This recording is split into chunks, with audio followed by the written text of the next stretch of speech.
and probably heard the sound that it is being recorded. Welcome to the first Geomatics seminar of spring 2022. It is my honor to have our today's speaker, Dr. Wonkook Kim. And brief introduction about Dr. Kim. He's an assistant professor at the Department of Civil and Environmental Engineering at Pusan National University. And he's a Purdue alum.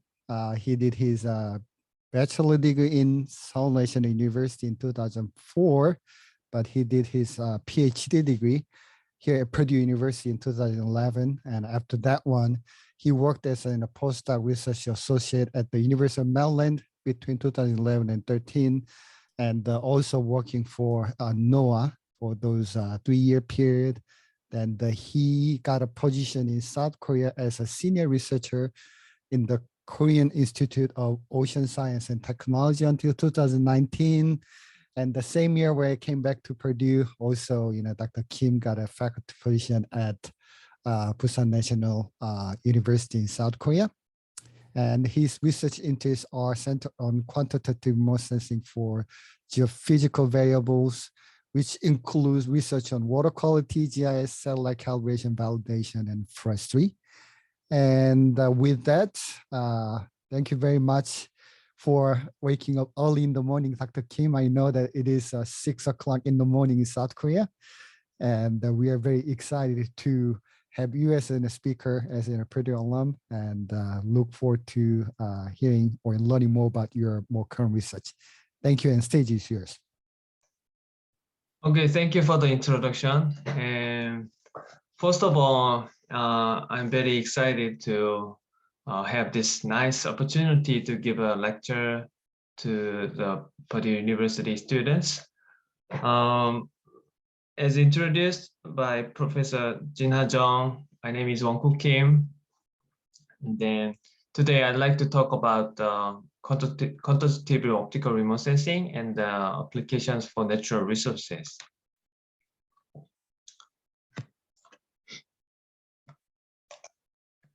Okay, here's a table of contents. So I'll do a brief self-introduction first, and then followed by remote sensing applications, mostly for the two major topics, two major fields. The first one will be forestry, and the second one will be ocean.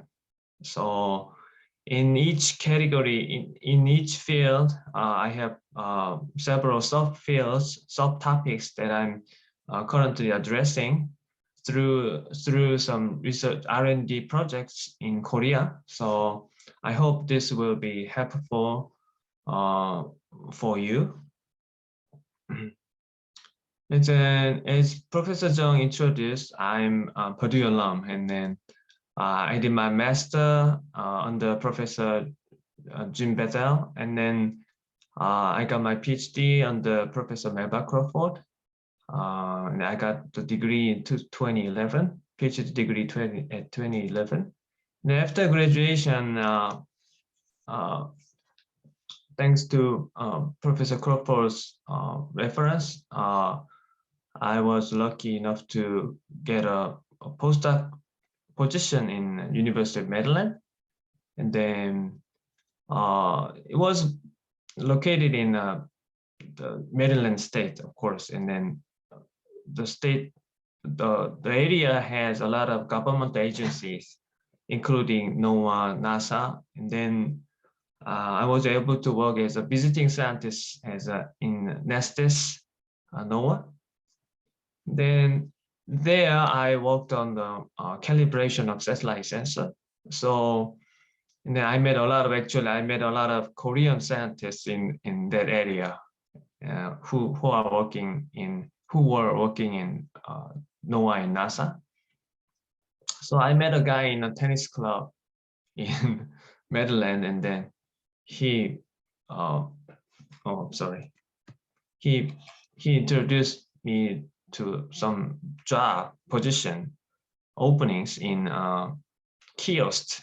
This is the Korean Institute of Ocean Science Technology. So by that time, I have no interest in ocean, but somehow I got I got a regular job, the first regular job in kiosk, and then I fell in love with the ocean since then.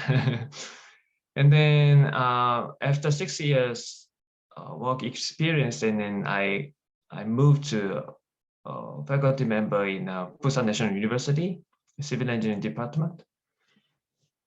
So that's why today's talk, many topics of today's talk is from ocean.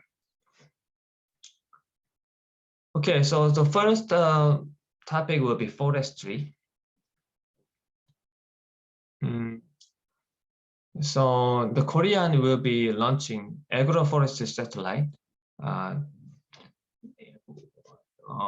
which is expected in 2025. And this satellite is being funded by Ministry of Agriculture Korea. And then this is kind of like rapid eye. Do you know the satellite rapid eye? So it's kind of very, very similar to rapid eye, and then which has ground sampling distance of 5 meters. I'm sorry. And it has 5 spectral bands. But it has the image will be having topographic effect. So if you see the figure, although the forest area inside the image, they must not have that different reflectors, because they are similar species in a close by areas. So in theory, they don't have to have like different reflectors. But if you see the images, they do have some difference in reflectors according to the depending on the topography.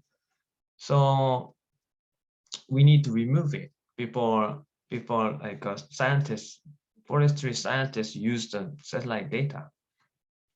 So I started this project from last year as a 3-year project. And the reason it has it shows topography effect is because when we calculate reflectors, usually we take this ratio of upward radiance to downward irradiance. But in the image, in the hillside, usually the downward irradiance gets reduced. But the satellite sensor just takes the upward radiance as an image. And then the satellite image do not know about the downward irradiance because the direction is the opposite. So because of the forest reflectors will be similar, so if we get reduced downward irradiance, then the upward radiance will be also reducing. But when they take the ratio, satellite do not know the reduction in the downward irradiance. So that's why the different hillsides looks to have different reflectors. So there are actually many correction algorithms developed. So we tested many algorithms as a first work, and then we applied to our area, our images in our Korean area. And as you can see in the table, different algorithms have different performance, and this metric is in the change of standard deviation, because smaller variance in homogeneous areas indicates less topographic effect. So if we have like if we have standard deviation reduced after the application of algorithm, then that means that algorithm is a good algorithm. So some algorithm outperform the others, and we got these results. And then if you see the images, you can see how the topographic effects got removed. And if you see this, let me bring up laser pointer. So if you see this C correction results, you don't see much topography effects, right?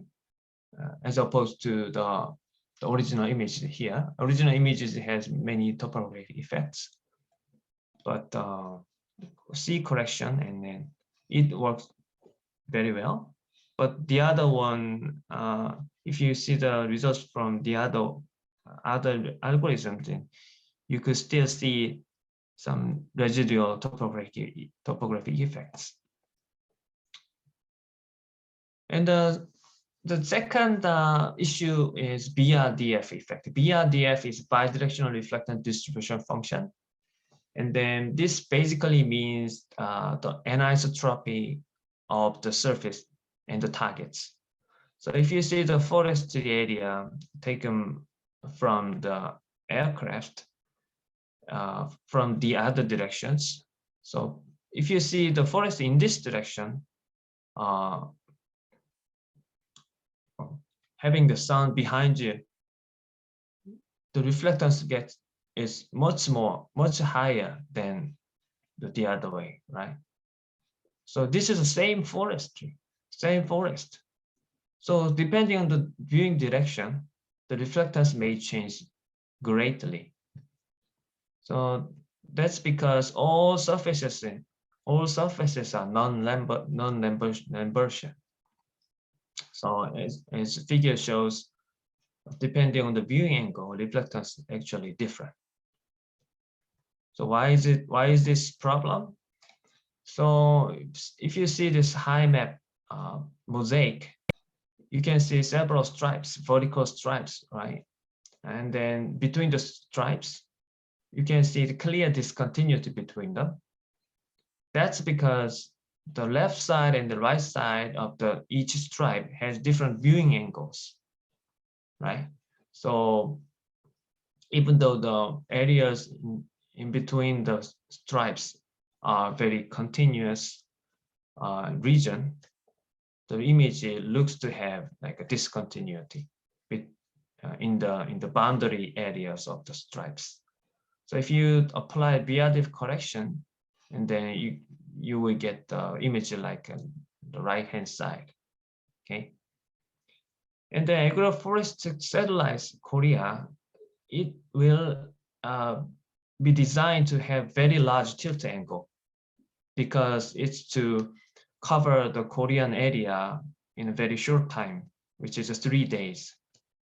So actually, our primary focus is Korea, and we can sacrifice other images of other countries like China and Japan, and then we can focus on Korea. So by tilting the satellites, so tilting angle may be up to like 30 degrees. So BRDF issue is very important for the satellite, unlike the Landsat and other Sentinel-2, other polar orbiting satellite, which has almost the nadir view angles all the time.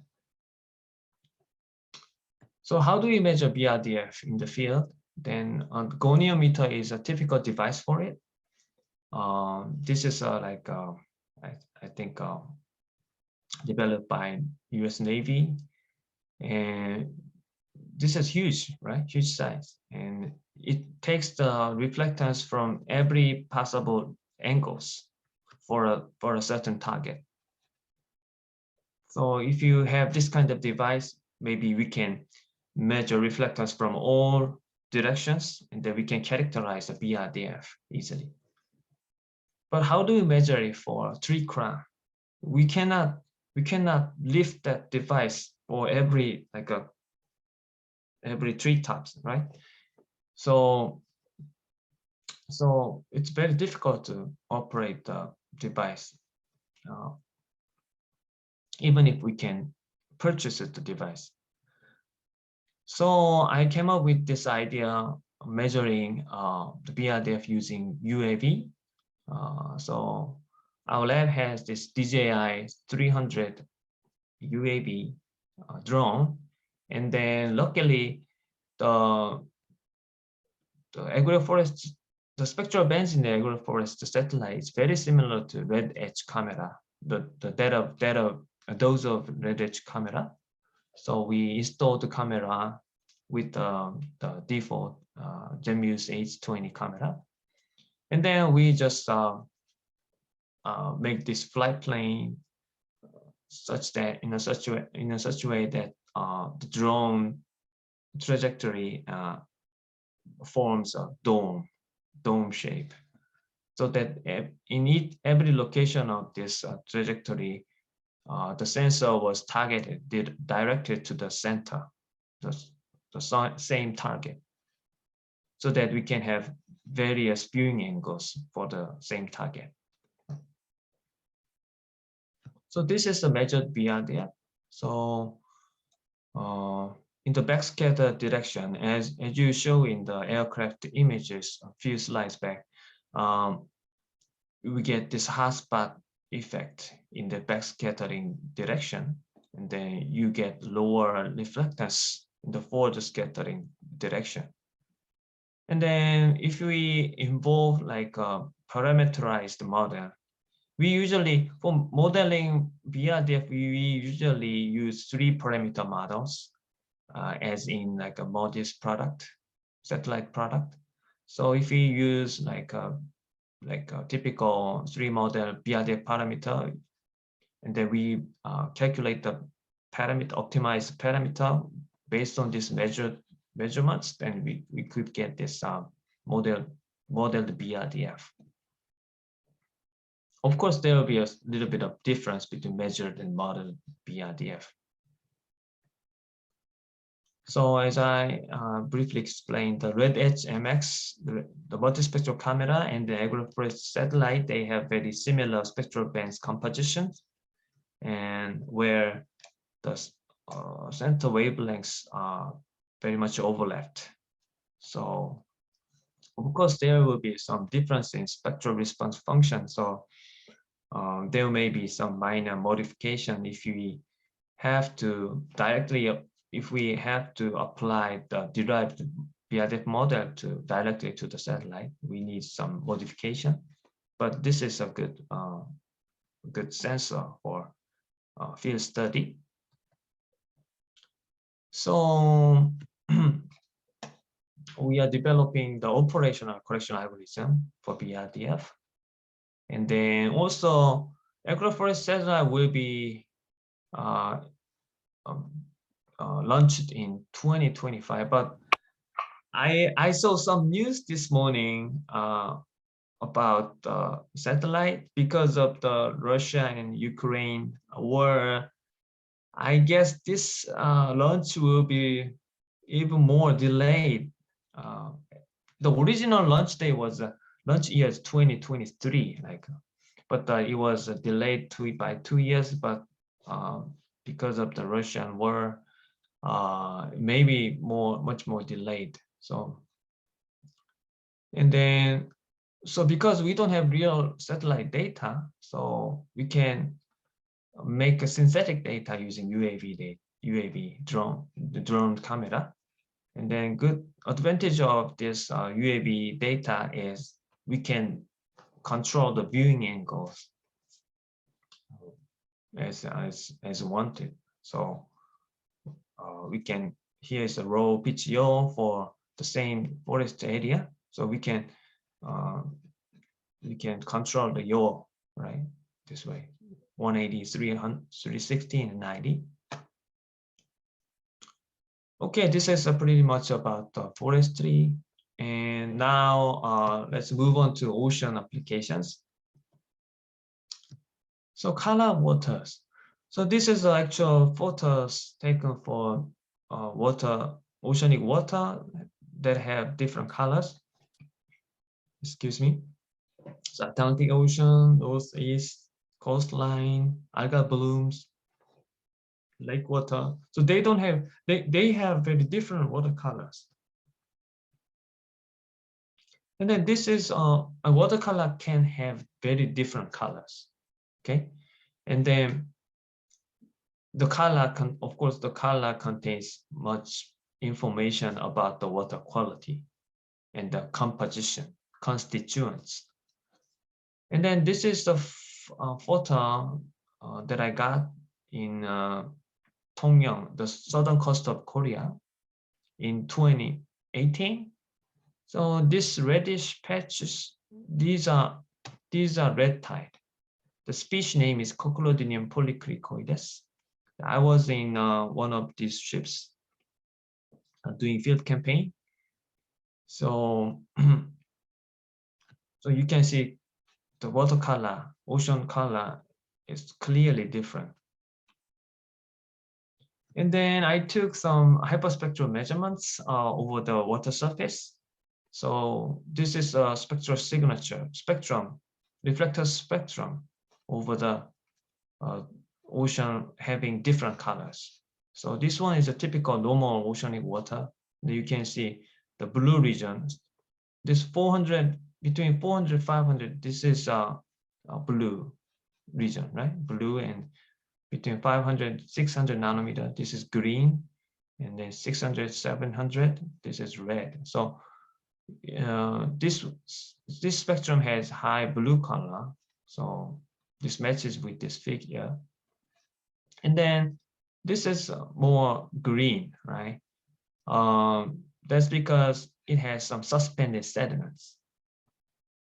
So if you see this one, the green reflectance is higher than the other colors. And then this is the red tide water.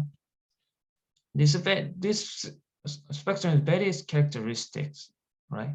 So it has strong absorption in blue region. So I have several curves in the graph, and then different curves from different concentration of red tide. So as you have higher concentration, you will see higher absorption in blue region, because pigments in the chlorophyll pigments in the red tide, they have higher absorption when they are many. So we will see these two peaks in the spectrum. So this spectrum tells a lot about the compositions. So what determines? I'm sorry.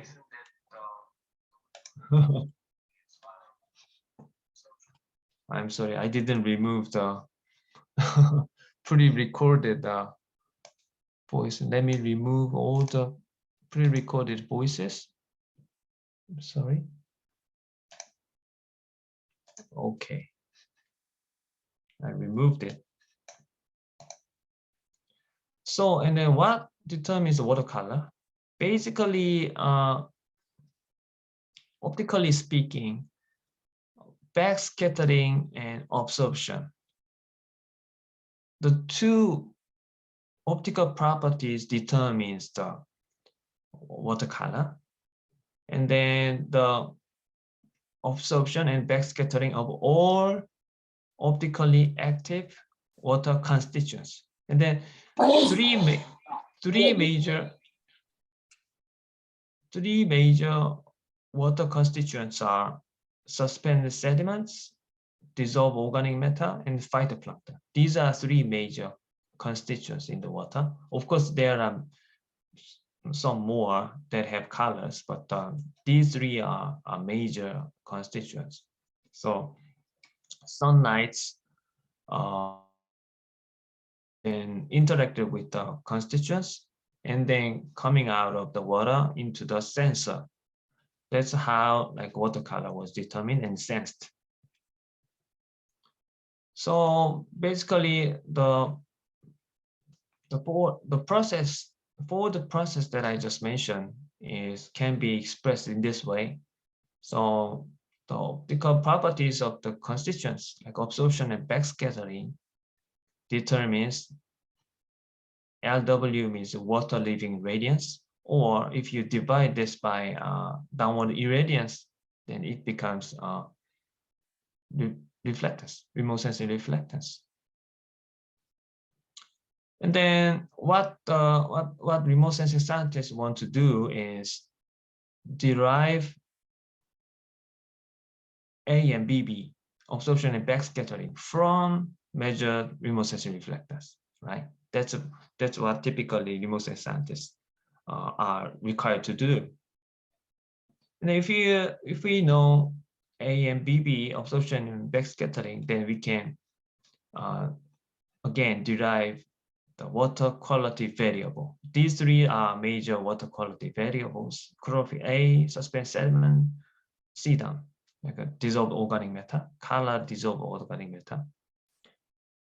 So in order for us to do this job, we have to know about this process, fold process.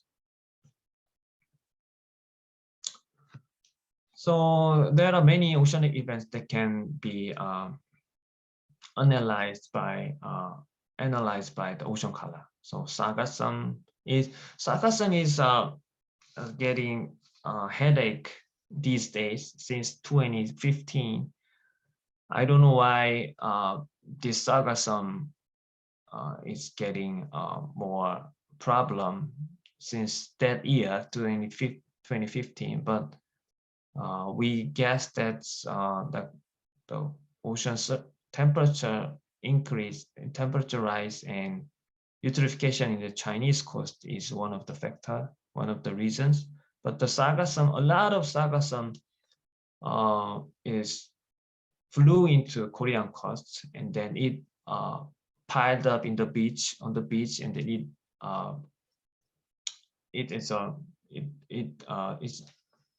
it devastates the beach area, and then we have to remove it. But the amount is very very large, and then it costs a lot of money to remove it, clean it.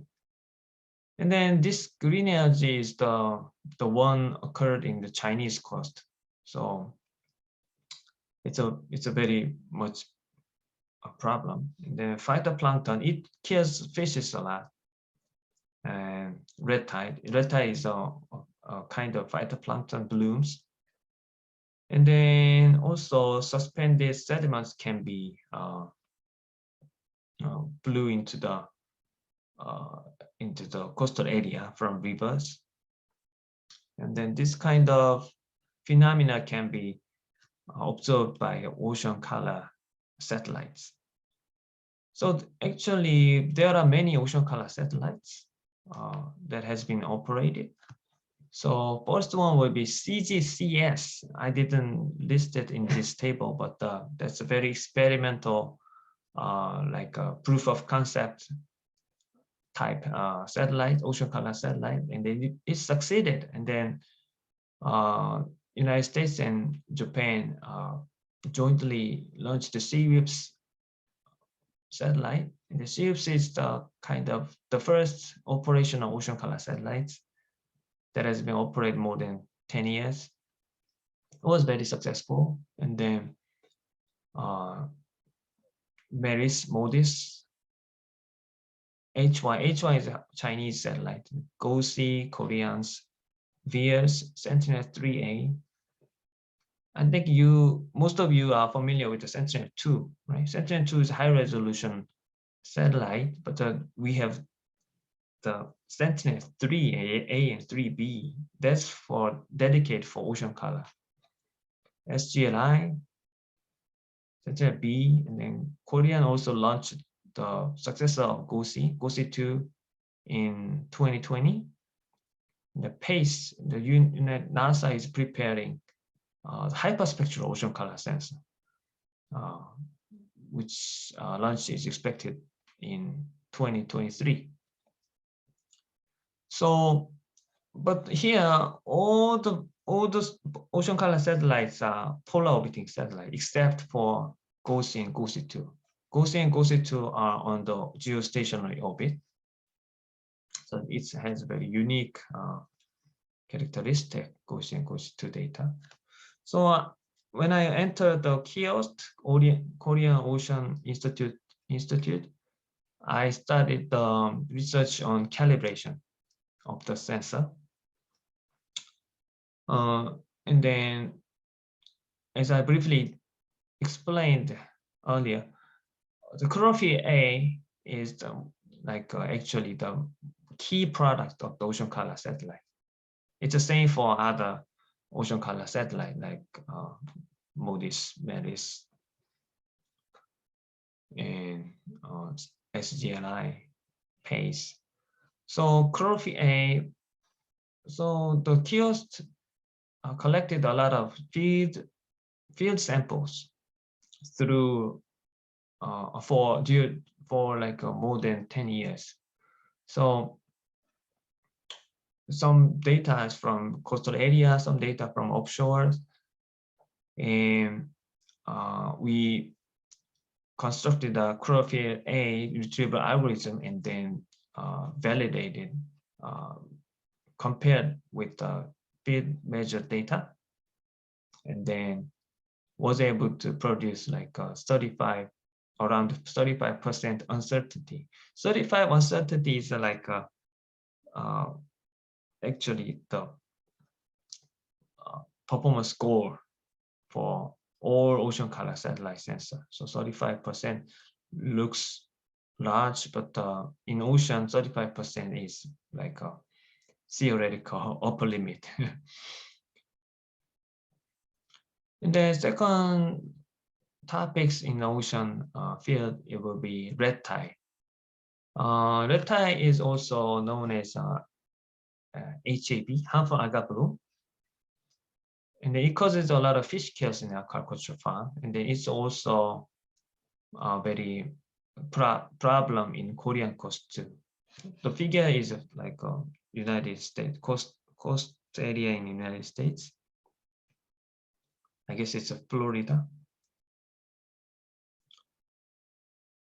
But polar orbiting satellites are not ideal for red tide monitoring because the overpass time is usually in the morning, local time. You know, Landsat overpass time is around 10:30 in the morning. Sentinel-2 is 10:30, 11. So, but the HAB bloom, harmful algal bloom, red tide, typically they do a vertical migration. So they typically like hide in the deep water in the morning, and then they control their buoyancy to harness the sunlight in the afternoon. So they come up in the surface in the afternoon from 2 p.m. to 5 p.m.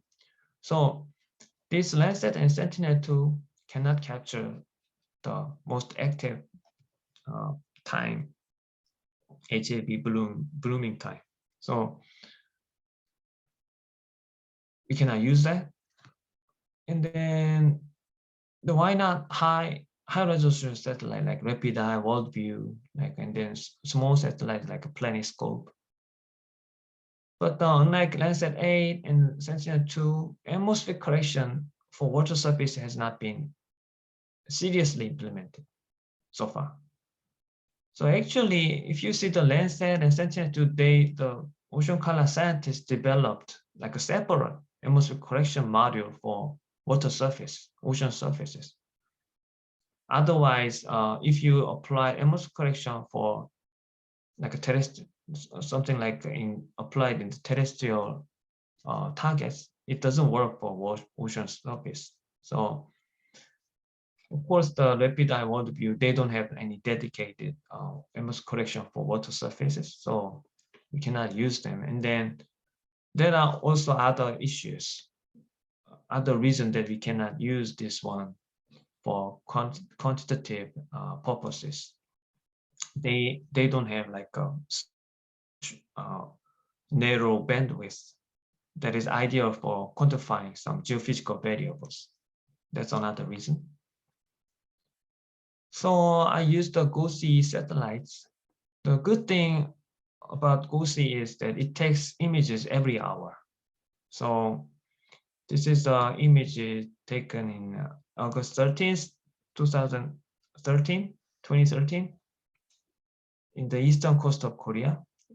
In this year, we have huge red tide outbreak, and you can see the hourly changes of the concentration over the area. As I said, like it gets severer as we go to the afternoon. like a 330, we get the maximum concentration. So we developed some algorithm to quantify them. So this is given in milligram per cubic meter of chlorophyll A concentration. So red tide species, they have pigments. So the quantification of the pigments is the primary purpose of doing this quantification work. And then more work is being done now, even now. So I applied deep learning to better estimate the red tide intensity. So we developed a PUK algorithm to quantify the HAB intensity quantitatively, more accurately. So again, you can see the expansion of red tide patches in one day. And also, we are also using UAB for HAB quantification. So as I briefly showed in the forestry section, we like this sensor, RedHM, MicaSense RedHM camera. This is a kind of old version, but we also have the new version in the lab. So it has like 5 spectral bands.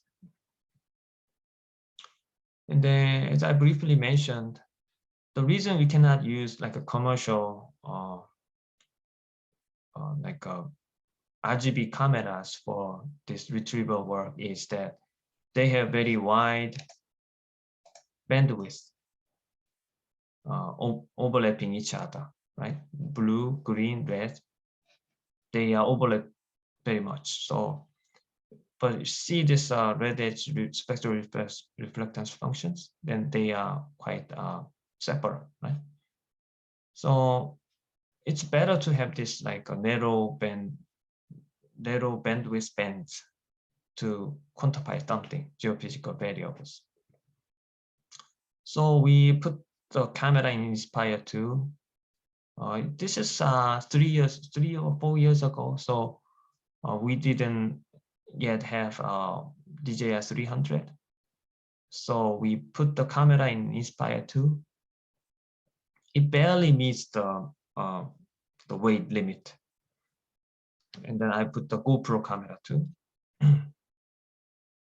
Now we have DJI 300 and new MicaSense reddish camera. But at that time we flew Inspire 2 to, it's a 2019, right? 2019 August. And we also had very severe red tide in the coastal area.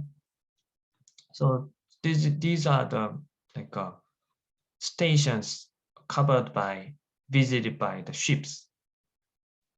And then we take water samples and then we measured chlorophyll and TSM in the field. So this is a drone flight path. We have more like passes, but this is just examples. So we covered a certain area. This is a video. I'm not sure if it works. Doesn't seem to be working. Okay, I can skip it. So we developed the algorithm like this. So left one is RGB images from red edge camera, and then we developed the quantification algorithm, and then you can clearly see the red tide patches in chlorophyll concentration. And then we intentionally tilt the camera to the north direction to avoid the sun glint. So we have to georeference the image, and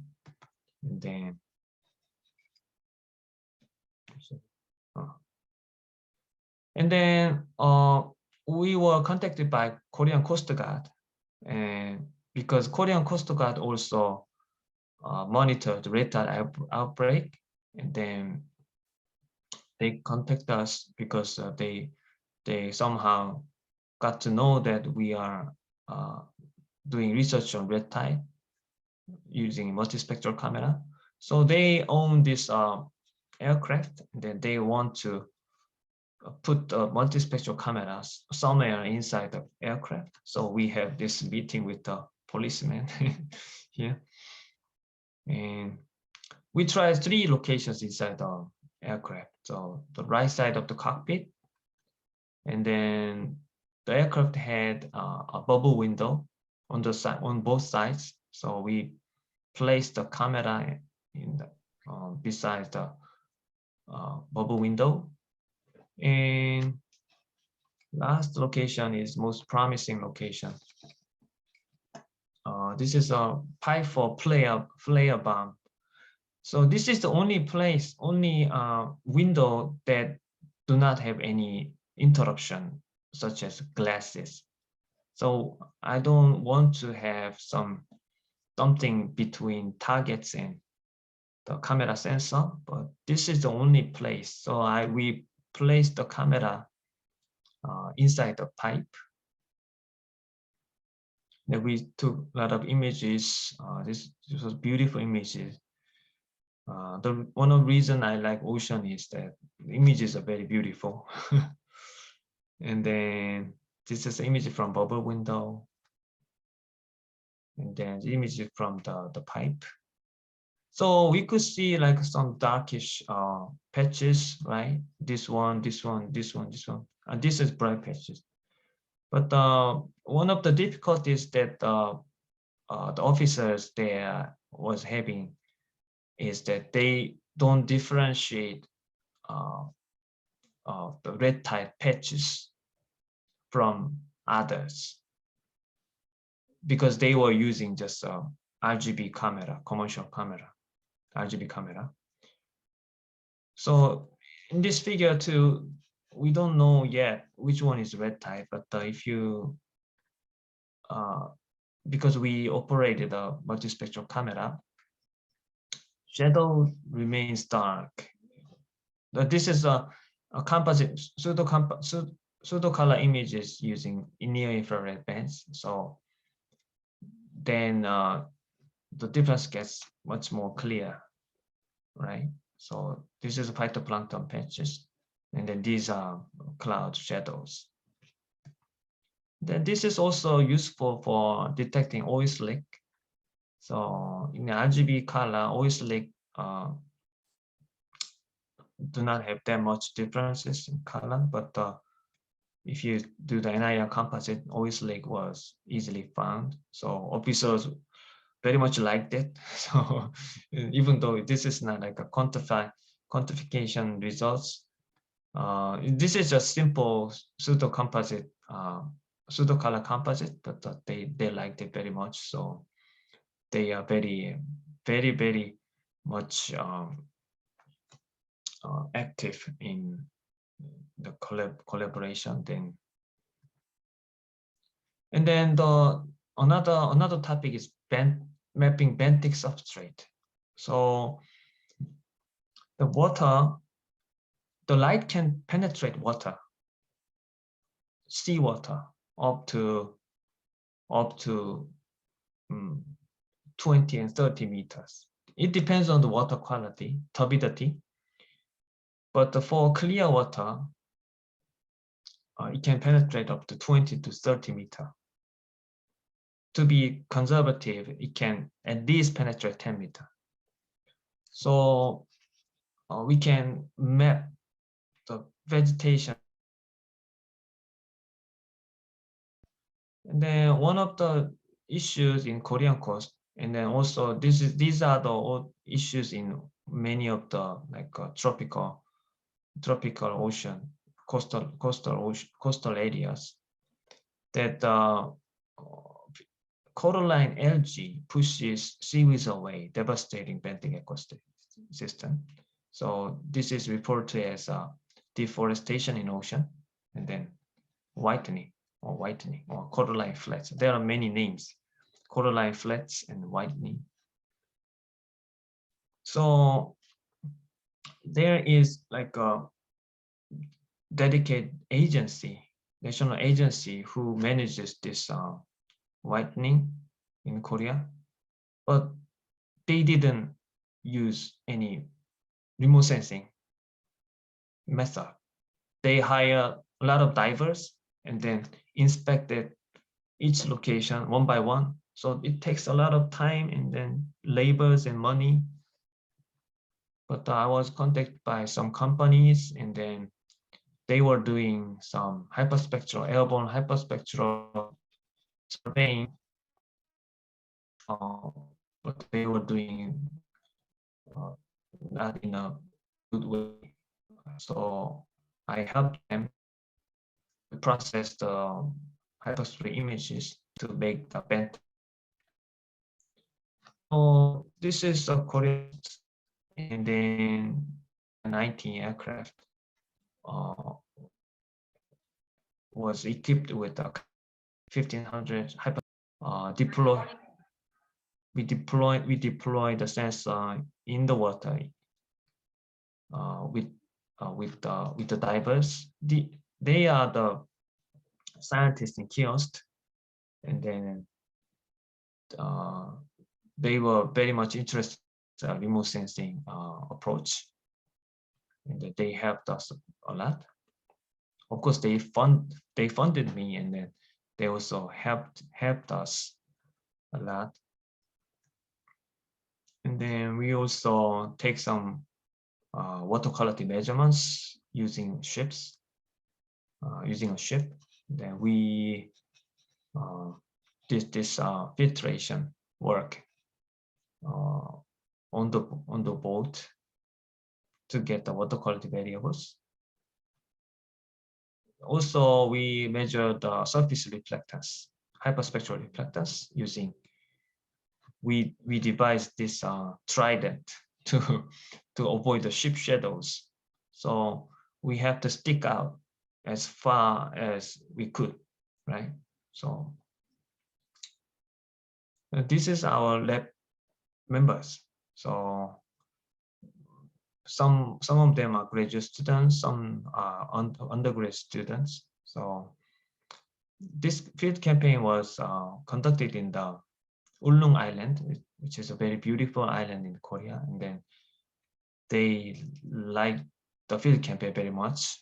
And this year we are also visiting the same place again, and then the adjacent islands. So I'm pretty much looking forward to the field campaigns too this year. Okay, thank you for listening. Today's presentation was presented material. Most of the materials are from the research work that is being done in my lab. So if you have any questions, please don't hesitate to ask any questions. Thank you. Thank you very much, Dr. Kim. It was a great presentation, and it is fascinating to see the quite different research other than here in Indiana, West Lapeer, we don't have any, ocean nearby. So it is very refreshing, and also, how should I say that, new topic to be introduced to this make seminar series. This is great. So any question from the audience? Pretty sure you might have a lot of questions. Please turn on your microphone and ask questions, or if you're shy, like to rather ask question to the chat window, I will more than happy to relay the question as well.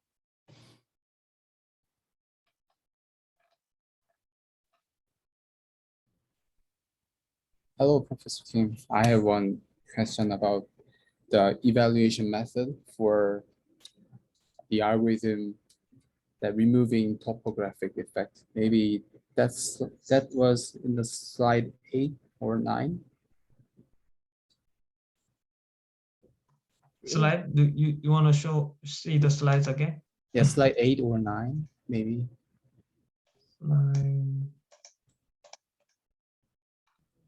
Yep, 8. Yeah. So I wonder if the variation is the only metric to evaluate the performance. If any algorithm removes the variation for the flat area, then that algorithm could seem to outperform other algorithms. So I wonder if there are any other metrics or that was my question. Yeah, that's a very good question. Yeah, it's difficult to have, it's difficult to evaluate the performance because we don't know the true reflectance, because all the area have a little bit of topography, and we don't know which one is the a true reflectance. So standard deviation, reduction in standard deviation one way, and then but we also were asked by many scientists that if we have another independent way of validation. So actually that's why we are preparing UAV, like a UAV, another UAV system. And in that UAV system, we installed hyperspectral irradiance sensor and hyperspectral radiance sensor, so that we can fly the UAV along the topography. So by doing that, we can actually measure the real irradiance changes and radiance changes, because the major reason that caused the topography effect is locationally different irradiance. So if we get to know the real irradiance changes, then maybe we may be better assess the algorithms and the improvements. Does that answer your question? Yeah, thank you for answering my question. And Dr. Kim, there is a question from Dr. Crawford in the chat window. Yeah. Just read it directly. Yeah, good to see you, Professor Crawford. It's a long time no see. My advisor. Her question is, have you worked in any riverine system, perhaps with a bit more turbidity? Yes, because I'm in civil engineering department, and then many like faculty colleagues, they are in hydrology. They often ask me if it can be applied to riverine system, rivers and lakes. And then one issue in river and lakes is they are, as Professor Crawford pointed out, they are very turbid. And then so three major water quality variables: chlorophyll and turbidity, and then organic matter. Among three, turbidity is the easiest variables. When it's it has high concentration, it is in high concentration, it's relatively easier to detect the turbidity changes and then quantify the turbidity. But the chlorophyll A is more challenging. So if we have a riverine and lake water that have both high chlorophyll A and high turbidity, we can retrieve turbidity, but we may not be able to retrieve chlorophyll A at the same time. So because turbidity dominates the reflectance changes, turbidity creates very large changes in the reflectance. But and then another issue is that this is only for surface layer, like up to 5 to 7 to 10. It depends on the turbidity, but most of the hydrologists, they want to know like a vertical profile of turbidity up to the bottom, but that's a inherent shortcomings, limitation in remote sensing, which we can only see the surface layer. So, and then one more issue is shallow depths. If we can retrieve the chlorophyll turbidity very well for deep water, but if the water is very shallow, then we may see through the water and then the bottom reflectors may be coming into the sensor. In that case, it's very difficult to retrieve water quality because we don't know the bottom reflectors, and then maybe spatially heterogeneous. So it's almost impossible to detect the water quality in the shallow water. Thank you very much. You know, both aspects of this were really important. It just goes to show, it proves that once your students leave, they do better work than you ever did. So, you know, that's why it's great to have the next generation. We have actually observed this, we call it the banding effect that you showed in your data with UAV data. And we're pretty sure that it's definitely sun angle related from the experiments we did. But we didn't think about this innovation of your synthetic, if you will, goniometer. That was great. So we might have to try that too. Yeah, that's that's right. That's right. The UAV has great mobility, and it's now UAV is very now, and then sensors are inexpensive. It's Well, it depends on the sensor. yeah. Yeah. Thank you. Okay. Yeah, okay. Thank you for the questions. All right, I'm going to ask this question. It is not related to your research or anything. As a Purdue alum, there is a lot of grad students in this room listening to your presentation. What do you think it helped the most, the education you got from Purdue in your career? What was the question again? So getting your education from here, Purdue, you know, doing your PhD degree, what kind of aspect do you think did help you the most for your career development? You just work for as a research scientist after PhD as a postdoc, then you got a full-time position at the research institute, and after that one you landed in a faculty position. Yeah. It's first of all, it's Purdue has very strong program as an engineering school. So actually, but in terms of remote sensing, when I was doing the master degree, actually there was no professor who was doing remote sensing before Professor Crawford came. But somehow I was very much interested in remote sensing, so I was taking relevant classes, and then luckily, it was very lucky that Professor Crawford just came to the department, and then I was very lucky to be matched with her lab, and then so that's how I could continue the remote sensing research. And then, but now you got much more faculty members like in remote sensing, right? Professor Habib and Professor Zhang. So I think, and then the program classes from other engineering departments like electrical engineering and agricultural, agronomy and agriculture department. It was very helpful for me to take those classes, and then also Professor Crawford arranged many field campaigns.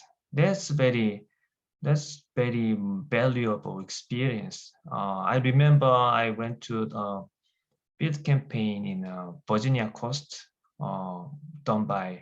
hosted by Naval Research Lab, and then that was very impressive to my research career. And then even now I just recall the experience, and then that experience very much inspired me and then helped me to continue this remote sensing career path. Thank you. Yeah. Great. Now all the graduate student has no excuse not to go to field campaign anymore. Good for your career. I guess you know what? Sorry. You know what?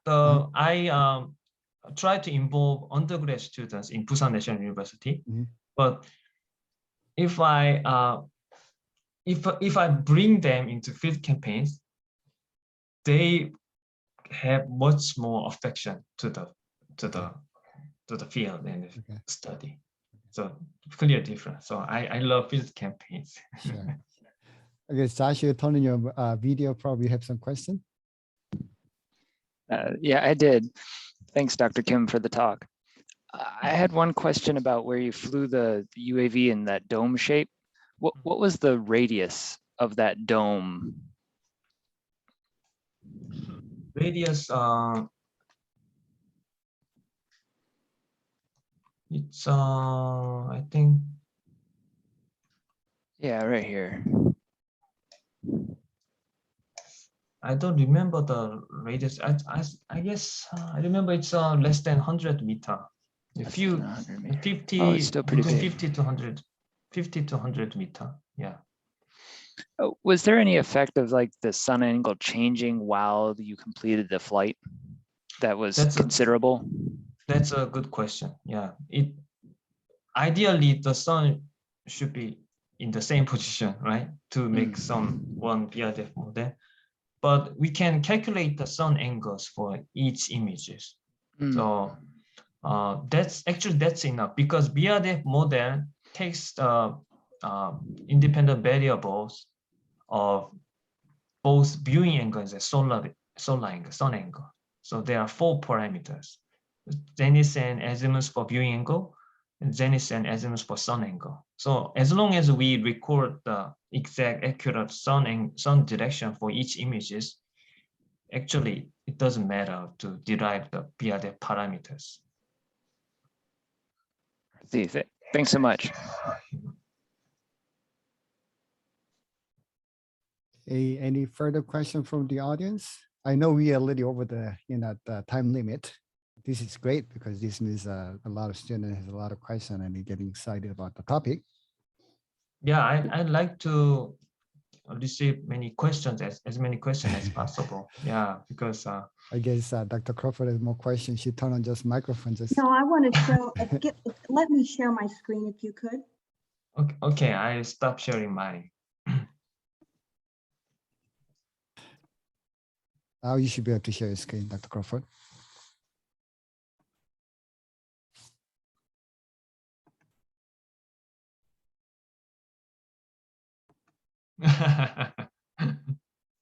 Yep. So what do you think this is? This is the Chip Bachman and me and Bimal Mishra taking a hyperspectral measurements in the Virginia coast. Yeah, yep, that's right. So I just had to bring that up. Yeah. This is your class note? Yes. This actually, I scrambled. I found it. This is from another year, but yeah, I found it. I remembered I had it. Yeah, I remember there were very many mosquitoes when we go through the islands. And then, yeah, we had to drag all the equipment with us. Yeah. Yeah. So But yeah, anyway. that was very nice experience. Yeah. Probably looking back, it was nice, but at that moment, it was not probably. So our Okay. students shouldn't complain. Just all they have to do is go a few miles down the road to a forest or a field, and it's much better than that environment. But once you get to the coast, it's beautiful, and the mosquitoes are not there if the wind's blowing. Yes.